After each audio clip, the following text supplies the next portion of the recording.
Olá, queridos. Boa tarde, na paz de nosso Senhor e Salvador Jesus Cristo. Vai tudo bem com vocês? Irmãos, nesta oportunidade nós vamos falar sobre a intercessão dos santos. Vamos começar fazendo uma observação. Faz parte da doutrina da Igreja Católica Apostólica Romana que existe uma igreja no céu. Vamos ser mais precisos, existem santos no céu que fazem intercessão em favor dos vivos. Nós podemos mencionar aqui o apóstolo Paulo, São João, São Tiago, São Pedro, enfim, os apóstolos de Cristo e outros eminentes santos. E o mais que se destaca é Maria, que foi a mãe de Jesus segundo a carne, ok? Então, de acordo com a Igreja Católica Romana, existe uma igreja no céu que faz intercessão, que apresenta os pedidos de oração dos homens aqui na Terra dos Santos até Deus. Bom, e então este vídeo nós vamos fazer para analisar esta questão. Será que realmente os homens, porque aqui está ligado a outra doutrina, será que realmente a Bíblia ensina que os santos, quando morrem, a sua alma é levada para o céu e lá está no céu? Bom, porque uma coisa está ligada à outra. A doutrina da intercessão dos santos no céu em favor da igreja que está aqui na terra, ela está ligada a esta outra doutrina. A crença na imortalidade da alma e que esta alma, depois que sai do corpo, então esta alma ela é elevada ao céu e fica lá perante Deus, no trono de Deus, perante a face de Deus, e lá fica intercedendo pelos santos que estão aqui na terra. Lembrando que, até onde eu conheço a doutrina, não são todos santos, mas geralmente se faz oração para São Francisco, se faz petição para São Francisco e para outros santos, tá certo?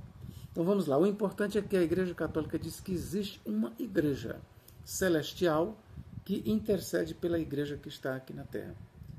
Bom, e este assunto, eu confesso que ele é bem interessante. Ele é bem interessante e merece ser estudado. Merece ser estudado. E eu vou analisar ele aqui à luz da Bíblia Sagrada. Ok? Eu vou analisar ele à luz da Bíblia Sagrada. E vamos começar por um texto bem aqui. Apocalipse, capítulo 5. Vamos começar por esse texto, porque este texto aqui ele é elencado pela Igreja Católica.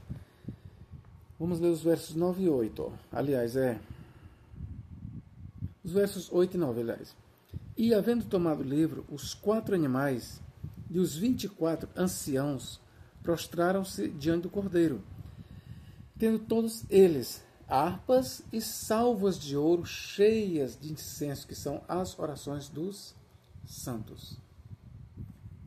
Então vamos lá. De acordo com a Igreja Católica Apostólica Romana, nós temos aqui nos 24 anciãos uma representação da igreja que está no céu.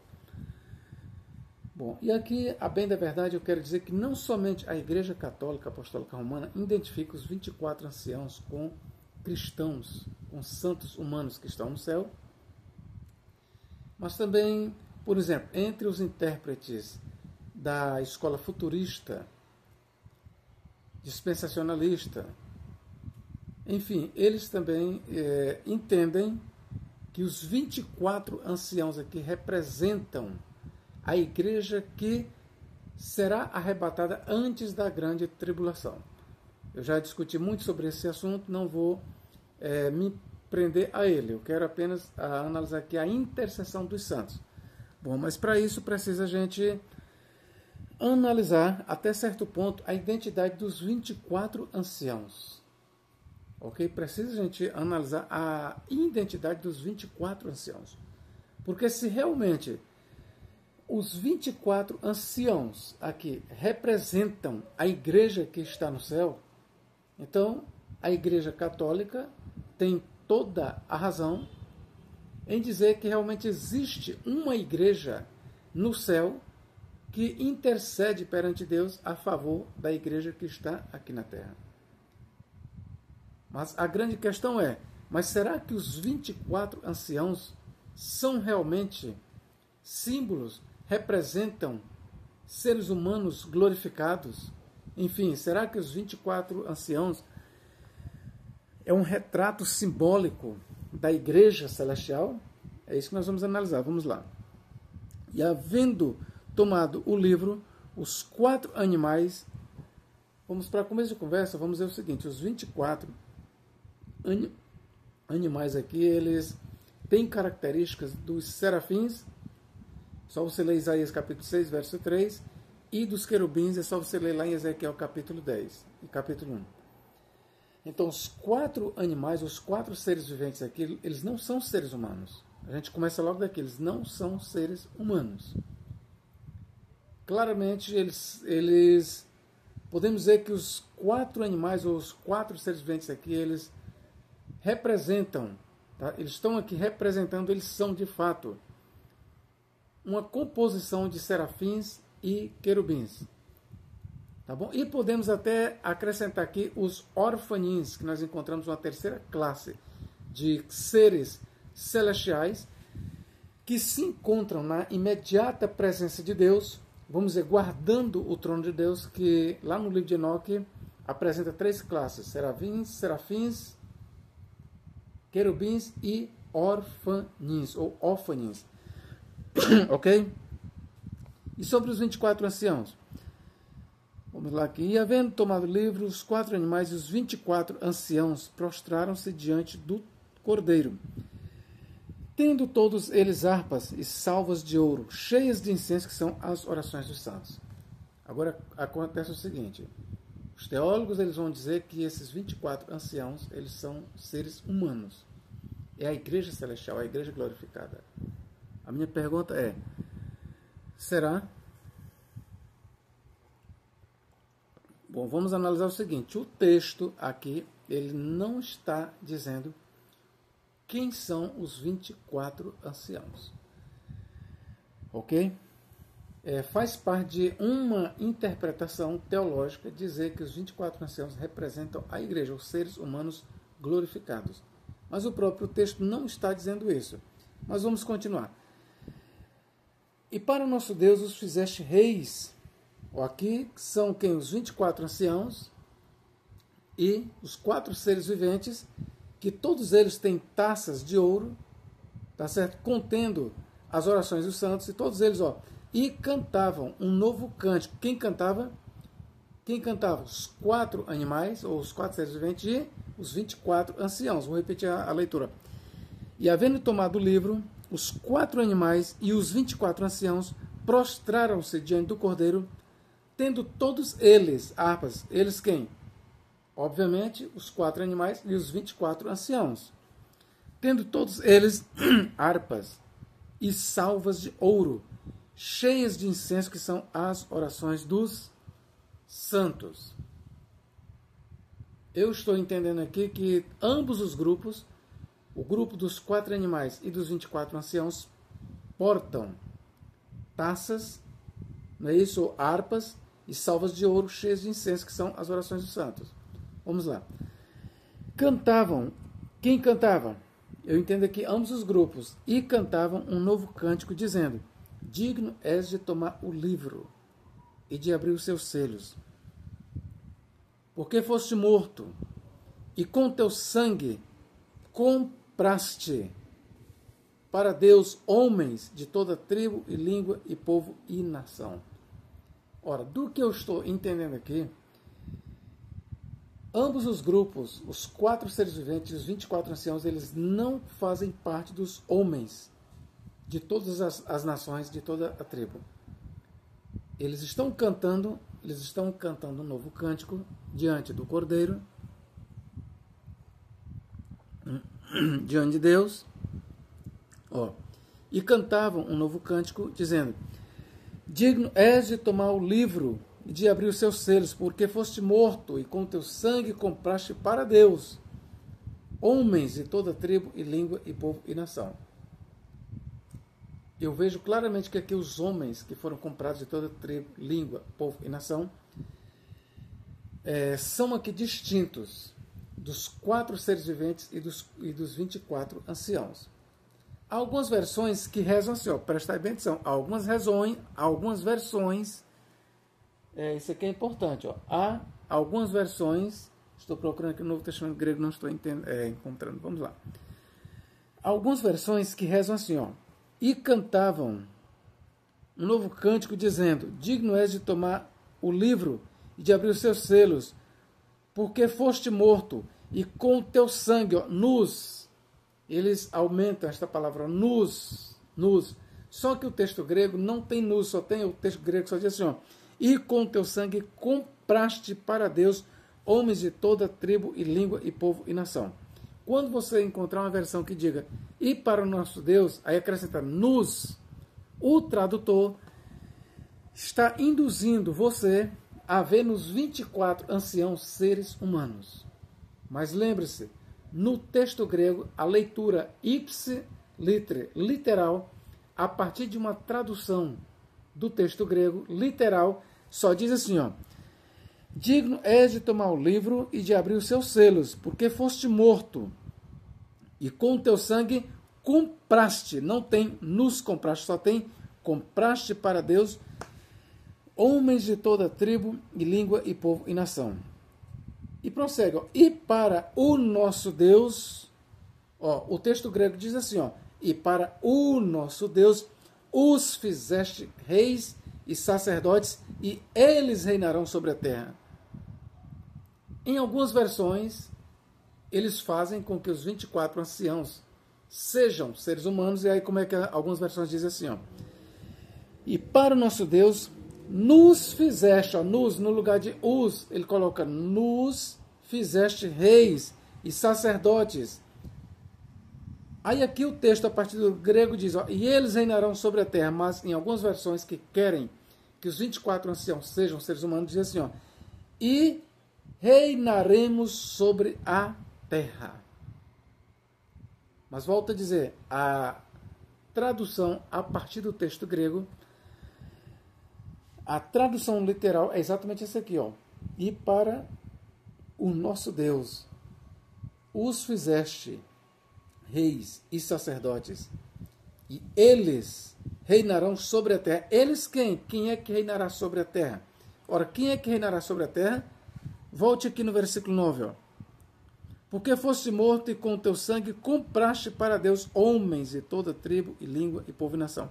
Então, quem é que vai reinar sobre a terra? Homens de toda tribo e língua e povo e nação.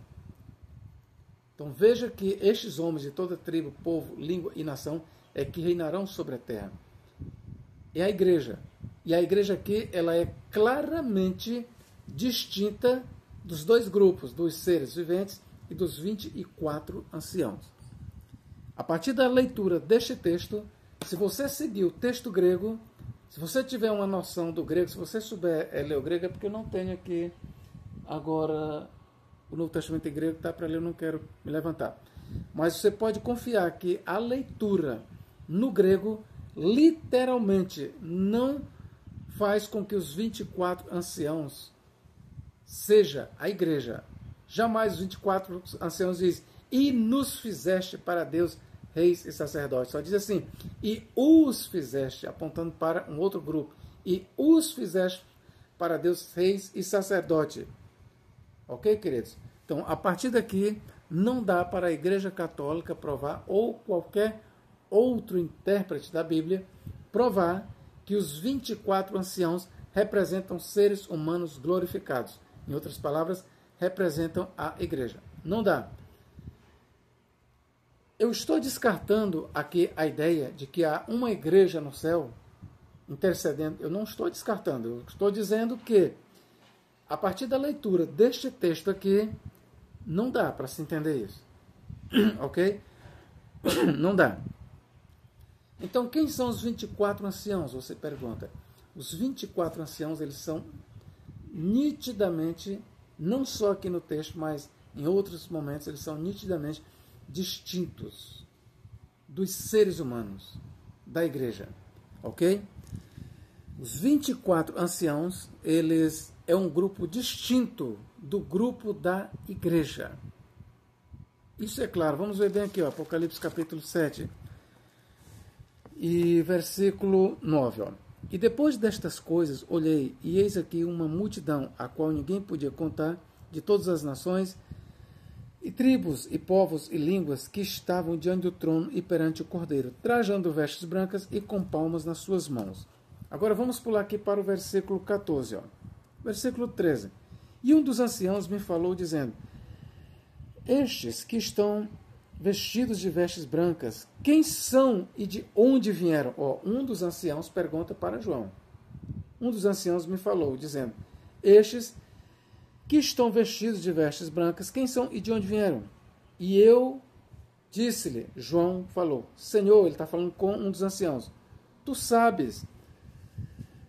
E ele disse-me, ou seja, um dos anciãos, estes são os que vieram da grande tribulação, lavaram as suas vestes e as branquearam no sangue do Cordeiro. Por isso estão diante do trono de Deus, e os servem de dia e de noite no seu templo, e aquele que está assentado sobre o trono os cobrirá com a sua sombra. Nunca mais terão fome, nunca mais terão sede, nem sol, nem calma alguma cairá sobre eles. Porque o Cordeiro que está no meio do trono os apacentará. Por que o ancião não diz assim, ó, nos apacentará? Mas ele diz, os apacentará e lhes servirá de guia para as fontes das águas da vida. E Deus limpará de seus olhos toda lágrima. Por que ele não diz assim, ó, e Deus limpará de nossos olhos toda lágrima? Por que ele não diz assim? Você sabe por que ele não diz? Porque o ancião, que faz parte do grupo de 24 anciãos, ele não é do grupo dos remidos. Ele não é um homem glorificado no céu. Professor, então o que são os 24 anciãos? Quem são os 24 anciãos? Então aqui eu vou lhe oferecer aqui uma interpretação alternativa e que eu acho bem mais viável. Há alguns intérpretes, entre eles eu posso citar aqui o Dr. Russell Norman Champlin e outros intérpretes, e eu defendo esta ideia. Os 24 anciãos, sem importar se literalmente são 24, pode até 24 representar um número maior, mas eu quero lhe dizer que, tratando-se da natureza, quem são os anciãos? Os anciãos não são seres humanos glorificados. Professor, e o que são? Os 24 anciãos, eles representam uma classe de seres celestiais que se encontram perante o trono de Deus e do Cordeiro, juntamente com os seres viventes. Juntamente com os seres viventes, os 24 anciãos, eles se encontram perante Deus, e eu quero lhe dizer o que eles fazem. Qual é a função deles? Esta bem aqui, como eu já li. Ó. Versículo 8. 5:8. E havendo tomado o livro, os 4 animais e os 24 anciãos prostraram-se diante do Cordeiro, tendo todos eles harpas e salvas de ouro cheias de incenso, que são as orações dos santos. Então, a função deles é levar, além de adorar a Deus e ao Cordeiro, a função deles é interceder, é levar as orações dos santos perante Deus, perante o Cordeiro. E eles não são seres humanos. Eles são, eu posso chamar aqui de seres angelicais. De acordo com alguns intérpretes, o grupo dos 24 anciãos forma um grupo seleto especial é uma ordem de anjos. Podemos dizer de arcanjos. São anjos que estão acima de todos os anjos. Os 24 anciãos são, portanto, arcanjos. Um grupo especial de anjos, anjos-chefes, anjos que se encontram na imediata presença de Deus. E eu posso lhe provar, nas páginas da Bíblia Sagrada e aqui no próprio livro do Apocalipse, que nós conseguimos ver e encontrar anjos perante Deus, intercedendo pelos santos aqui da terra, levando as orações. Isso aqui é muito fácil. Vamos aqui para Apocalipse capítulo 8.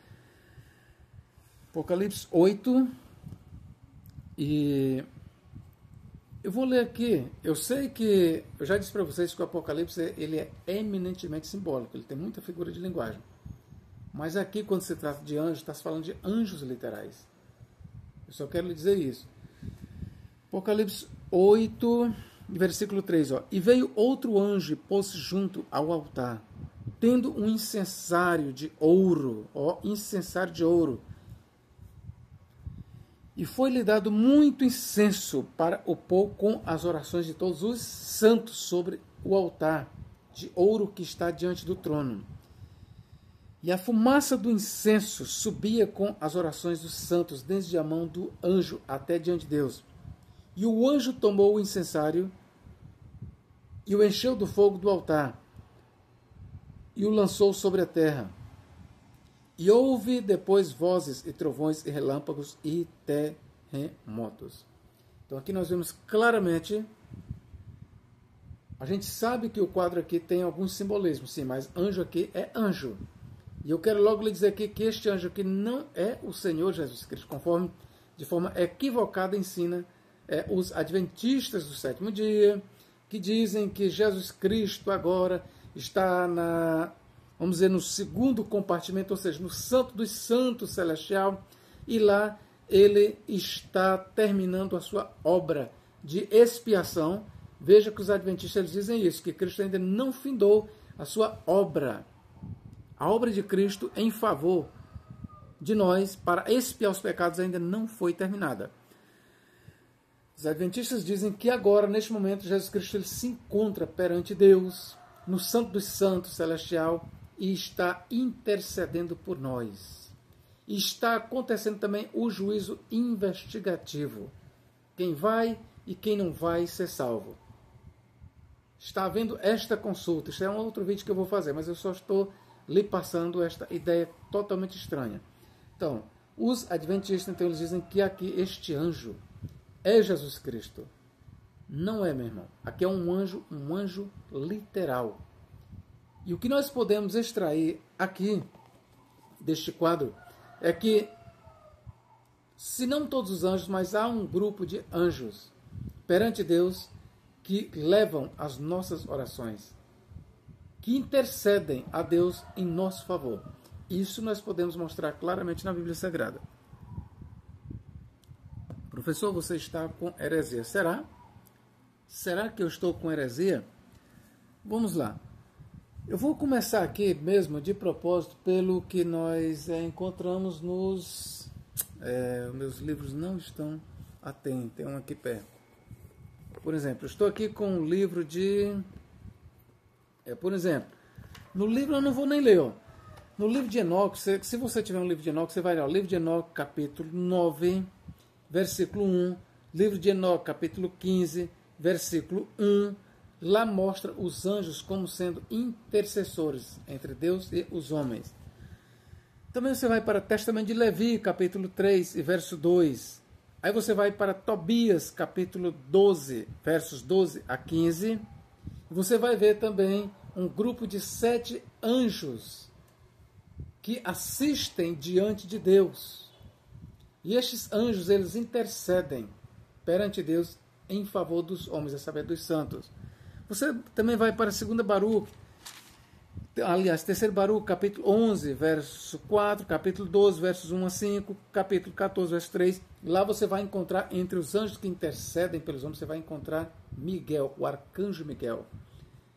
Agora nós vamos aqui, meus queridos, para um livro canônico. Se você acha que eu estou dizendo heresia, professor, mas o senhor está lendo aí em livros que não fazem parte da Escritura. É mesmo? Pois vamos aqui agora para um que faz parte da Escritura. Vamos aqui. Daniel. Daniel capítulo 8. Olha a situação que nós encontramos aqui, 8. E versículo, vou começar do versículo 13. Ó. Depois ouvi um santo aqui é anjo, certo? Que falava, e disse outro santo, aquele que falava. Nós temos aqui 2 anjos. Até quando durará a visão do contínuo sacrifício e da transgressão assoladora, para que seja entregue o santuário e o exército a fim de serem pisados? E ele me disse para quem? Para Daniel, até 2.300 tardes de manhã o santuário será purificado. E aconteceu que, havendo eu, Daniel, visto a visão, busquei entendê-la, e eis que se me apresentou diante uma como semelhança de homem. E ouvi uma voz de homem nas margens do Ulai, a qual gritou e disse: Gabriel, dá a entender a este a visão. Ou seja, queridos, você vê aqui claramente a mediação angelical. Há anjos que mediam as nossas orações e que explicam para nós certas coisas que nós não entendemos, então Deus envia anjos para abrir o nosso entendimento. Pelo menos isso foi a experiência de Daniel. Vou ler aqui, vamos aqui até o versículo 19. E ouvi, verso 17. E veio perto de onde eu estava. Quem? O anjo, né? E veio perto de onde eu estava, perto de Daniel. E vindo ele, fiquei assombrado e caí sobre o meu rosto. Mas ele me disse: Entende, filho do homem, porque esta visão se realizará no fim do tempo. E estando ele, o anjo, falando comigo, caí com o meu rosto em terra, adormecido. Ele, pois, me tocou e me fez estar em pé. Vamos lá. Vou ler mais uma vez aqui o versículo 16. Ó. E ouvi uma voz de homem nas margens do Ulai, ou do Ulai, a qual gritou e disse: Gabriel, dá a entender a este a visão. E veio perto de onde eu estava. E vindo ele, quem que veio perto de Daniel? Gabriel. Ok? Então entenda que quem está interpretando a visão para Daniel é Gabriel. Versículo 19 diz: Eis que te farei saber o que há de acontecer no último tempo da ira, porque ela se exercerá no determinado tempo do fim. Ok? Então, o que eu quero mostrar para você aqui é que os anjos, eles mediam, eles são mediadores entre Deus e os homens. Daniel capítulo 9, versículo 21 e 23, ó, o que diz aqui? Ó. Estando falando na oração, o varão Gabriel, que é um anjo, que eu tinha visto na minha visão ao princípio, veio voando rapidamente e tocou-me à hora do sacrifício da tarde. E me instruiu, e falou comigo e disse: Daniel, agora saí para fazer-te entender o sentido. No princípio das tuas súplicas, saiu a ordem, e eu vim para tu declarar, porque és muito amado. Toma, pois, bem sentido na palavra e entende a visão. Mais uma vez aqui nós temos um anjo, um ser angelical, conversando com Daniel. Então ele está mediando. Anjos mediam não somente as nossas orações até Deus, mas eles mediam visões. Eles trazem explicações. Eles explicam oráculos para nós. Esta é a visão que Daniel passou para nós. Vamos lá aqui. Daniel, versículo 21 e 3. Daniel, capítulo 10, versos 12 e 14. O que diz aqui? Ó? Então me diz: Não temas, Daniel, porque desde o primeiro dia em que aplicaste o teu coração a compreender e a humilhar-te perante o teu Deus, são ouvidas tuas palavras, ó. E eu vim por causa das tuas palavras. Mas o príncipe do reino da Pérsia, aqui é um ser angelical, se pôs defronte de mim 21 dias. E eis que Miguel, um dos primeiros príncipes, certo? Ou um dos primeiros príncipes, Miguel é um dos primeiros príncipes, logo Miguel não é Jesus Cristo, ok? Porque ele faz parte de um grupo de anjos principados. Veio para ajudar-me e eu fiquei ali com os reis da Pérsia. Agora vim para fazer-te entender o que há de acontecer ao teu povo nos derradeiros dias, porque a visão é ainda para muitos dias. E falando ele comigo essas palavras, abaixei o meu rosto e emudeci. Ok? Então somente até aqui. Eu quero só lhe mostrar, ok, querido, que anjos, eles fazem mediação entre Deus e nós. Por que eu li isso? Para lhe mostrar que o que está em foco em Apocalipse 8, 3 a 5 não é o Senhor Jesus Cristo. Ali é um anjo de verdade. Mas você pode dizer: mas Paulo disse que o Senhor intercede por nós. Sim, o Senhor intercede por nós. Não só o Senhor Jesus, mas o Espírito Santo também está escrito. O Espírito Santo intercede por nós com gemidos inexprimíveis. Você pode ler lá em Romanos capítulo 8. Jesus, ele é apresentado como um intercessor. Paulo até diz: porque há um só Deus e um só mediador entre Deus e os homens, Cristo Jesus, homem. Aí aqui você pode dizer: olha, professor, Paulo, ele está dizendo que não existe outro mediador entre Deus e os homens, apenas Jesus Cristo. E o Senhor está interpretando errado, porque você está mostrando que anjos são intercessores que têm um papel de mediação. Irmão, 1 Timóteo 2,5 não contraria o que eu falei. Jesus Cristo é o único Deus e o único mediador no sentido soteriológico. Para efeito de salvação, só há um Deus e um só mediador, que é Jesus Cristo. Não há outro mediador entre Deus e os homens no sentido soteriológico. Mas no sentido de apresentar as nossas orações, ora, é só você ler Apocalipse 8, 3 a 5, ali é um ser angelical. Ali você vai encontrar anjos intercedendo em nosso favor perante Deus. Por que eu tive que dar esta explicação? Para lhe mostrar que os 24 anciãos, eles não são seres humanos glorificados. Não são. Ok? Até aqui temos visto que os anjos intercedem no céu perante Deus em favor dos homens santos vivos na terra. No judaísmo do segundo templo, lemos no livro de 2 Macabeus, capítulo 15, versos 12 a 17, que o sacerdote, o sumo sacerdote Onias III e Jeremias, que já eram mortos, oravam pelos filhos de Israel. Então, aqui, prestai bem atenção, a Igreja Católica é a partir daqui, desta leitura de 2 Macabeus, capítulo 15, verso 12 a 17, que a Igreja Católica extrai o seu ensino, a sua doutrina, o seu dogma, de que há uma intercessão celestial da parte da Igreja, dos santos, em favor dos homens aqui na Terra. Mas este ensino, ele não está no Novo Testamento. Ele se encontra pela primeira vez no terreno judaico, até onde vai o meu conhecimento, pela primeira vez, intercessão de mortos em favor dos vivos, nós encontramos em 2 Macabeus, capítulo 15, versos 12 a 17. Então, se a Igreja Católica te traz para este texto, aí você não tem como negar, porque é isso, nós temos dois exemplos. Temos o sumo sacerdote Onias III e Jeremias, que mesmo depois de mortos, eles são vistos aqui com as mãos estendidas, orando pelos filhos de Israel. É numa visão? É. Mas eles estão intercedendo. Ok? Vamos lá. O que mais aqui, ó?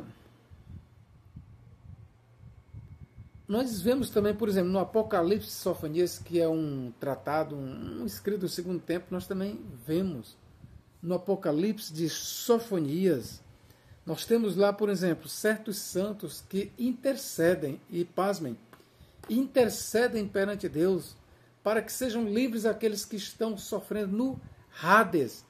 Se você ler, por exemplo, Apocalipse de Sofonias, capítulo 11, versículos 1 a 6, você vai encontrar lá, ó, Abraão, Isaac e Jacó intercedendo perante Deus em favor daqueles que estão no Hades e suplicam por misericórdia. Vamos aqui, ó. Seguramente podemos ver ou observar que a crença na intercessão angelical em favor dos mortais passou a integrar grandes vultos da fé judaica, como Onias, Jeremias, Abraão, Isaac, Jacó e etc.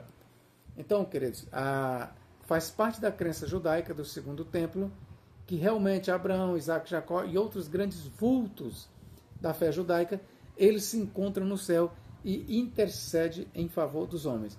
E muitas das vezes a intercessão deles, ela se estende até mesmo àqueles que estão perdidos no Hades. É só você ler no Apocalipse Sofonias, capítulo 11, versos 1 a 6. Então, a Igreja Católica, ela está certa, mas a partir da leitura de 2 Macabeus.